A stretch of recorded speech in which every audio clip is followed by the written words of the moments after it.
Je suis médium et enseignante en Reiki. Mon parcours a débuté il y a environ 17 ans suite à un problème de santé. Je suis quelqu'un de très cartésien, je le suis toujours. Ça surprend parfois puisque la médiumnité, c'est plutôt quelque chose qui n'est pas du tout terre à terre. Mais ça m'a vraiment ouvert, je pense, des portes et une conscience différente de ce qui nous entoure, en fait, que tout est lié. Et dans mes activités avec le Reiki, je fais des séances, mais j'enseigne également pour que chacun puisse découvrir son potentiel aussi. Moi, j'appelle ça être l'artisan de sa guérison parce que pour moi, personne ne peut guérir pour quelqu'un d'autre, mais c'est un chemin qu'on doit faire à l'intérieur de soi. Et pour la médiumnité, c'est un peu le même parcours parce que tout est intimement lié. Et, je donne des séances de médiumnité. On ne prédit pas l'avenir avec la médiumnité, ça c'est quelque chose qui est important. Le but de la médiumnité, c'est de donner des preuves que la vie ne s'arrête pas à la mort, mais qu'il y a vraiment une continuité de l'évolution de l'âme. Donc, le but essentiel, c'est de donner des preuves, et toujours des preuves et encore des preuves. Et là, je suis très exigeante en tant qu'enseignante, parce que pour mes élèves, je veux vraiment que ce soit ce but-là qui soit atteint. C'est très différent de dire à quelqu'un, ton père est là à côté, il va bien.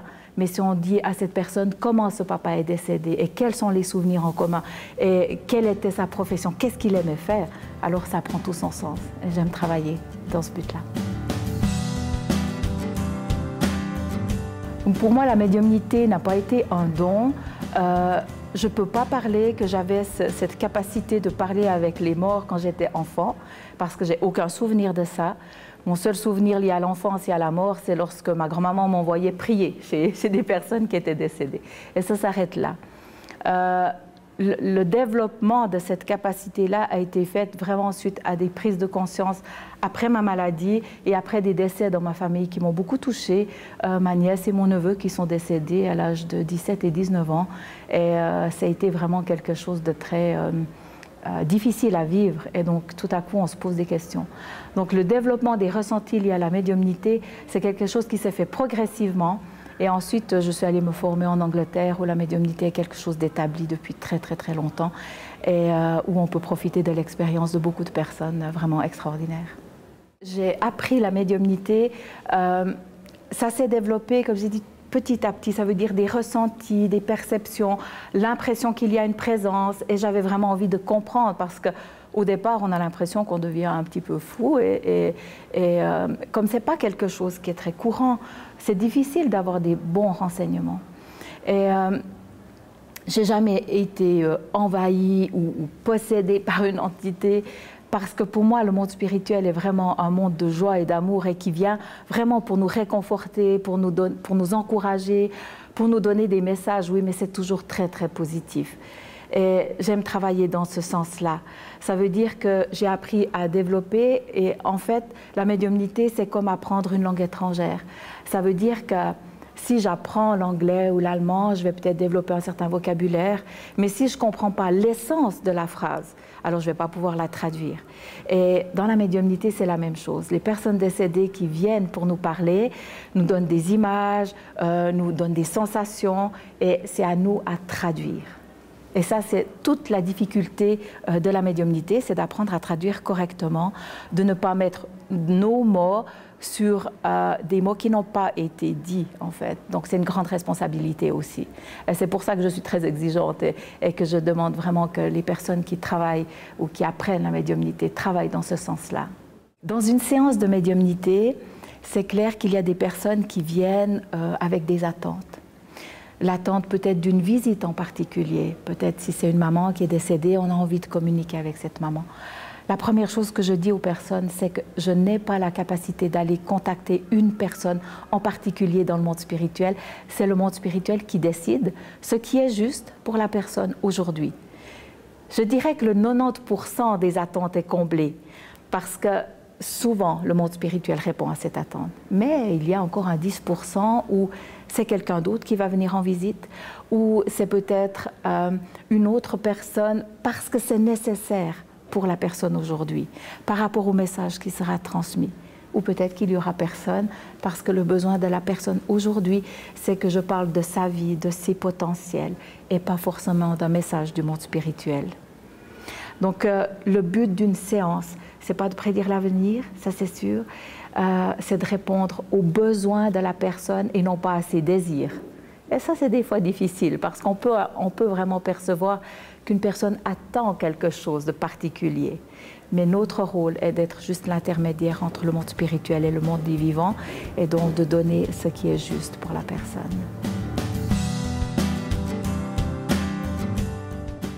Une séance de médiumnité se pratique vraiment dans la simplicité. C'est comme une conversation d'une personne à une autre.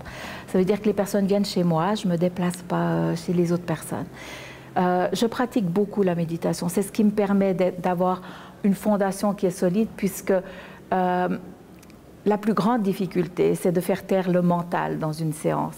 Donc mon mental doit être quelque part en veille et je dois laisser juste les perceptions arriver. Donc la méditation, je la pratique au quotidien. Et avant une séance, je me donne toujours un petit moment pour que lorsque la personne arrive, je puisse vraiment l'accueillir en entier. Et on s'assied et je donne des informations. La personne doit juste me valider les informations. Oui, non, je ne sais pas.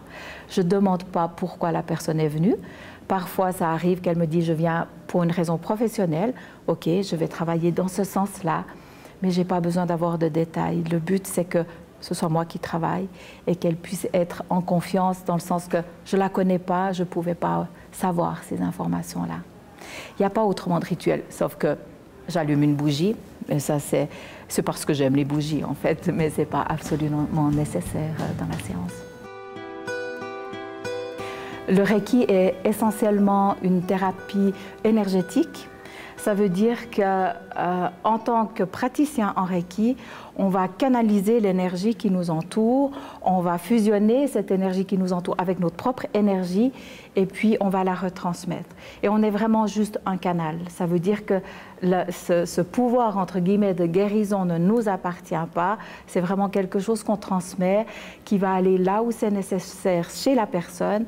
Et c'est cette personne qui développera un certain processus de guérison.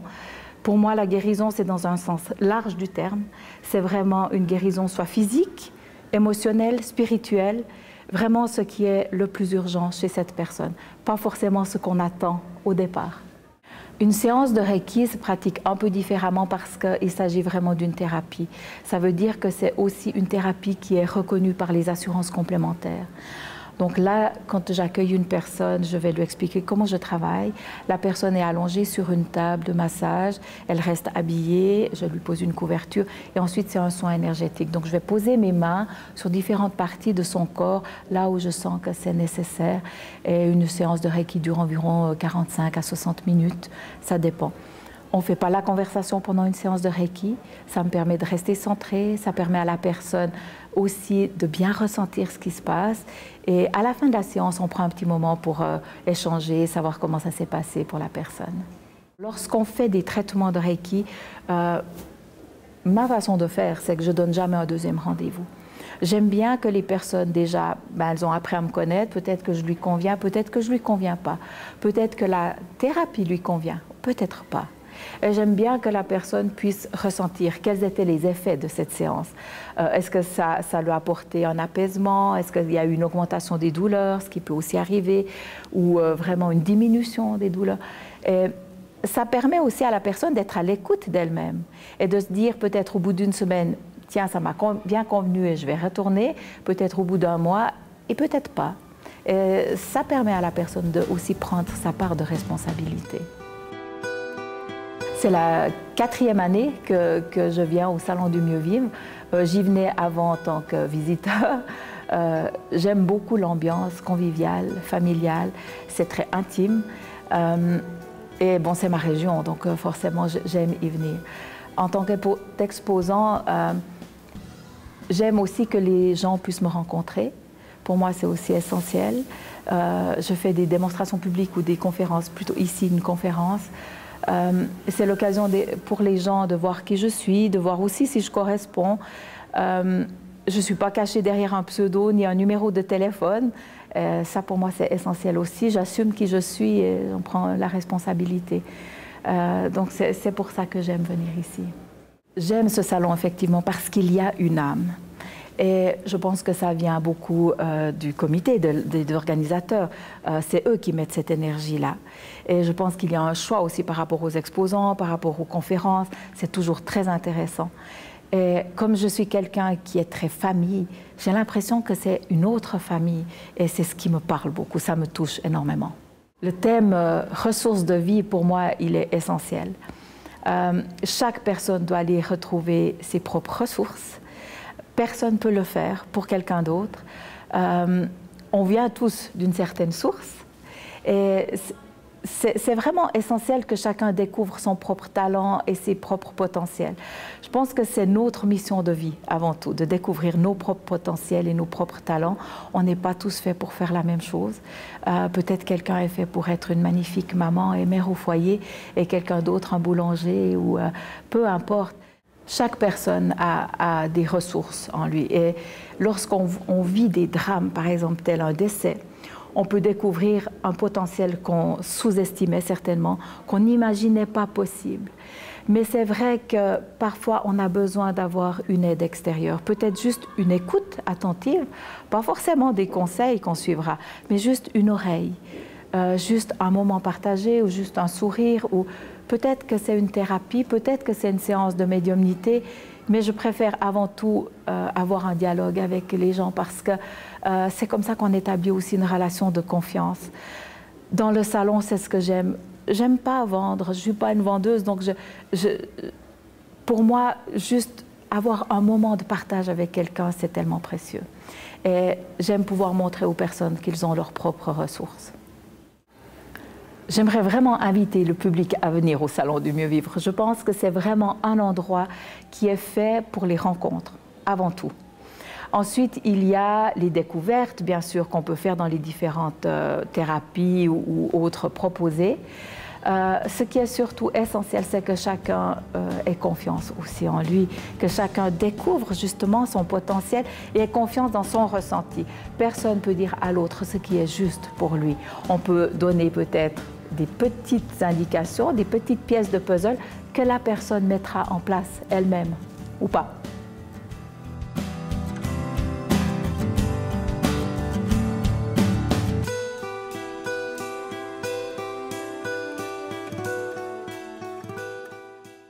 Alors la médiumnité, c'est un domaine que je connais déjà, alors j'ai pu vraiment apprécier sa démonstration qu'elle a aussi fait, donc elle a pu apporter des preuves sur le travail qu'elle apporte dans ses cours de médiumnité, dans ses séances de médiumnité, ce que ça amène aux personnes avec des preuves, vraiment c'est ça qui est important.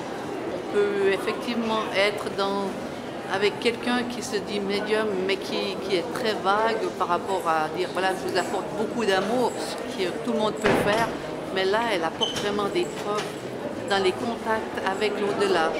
Et également aussi un travail sur le psychique, le contact d'âme à âme avec une personne uniquement, ou des personnes de famille, etc.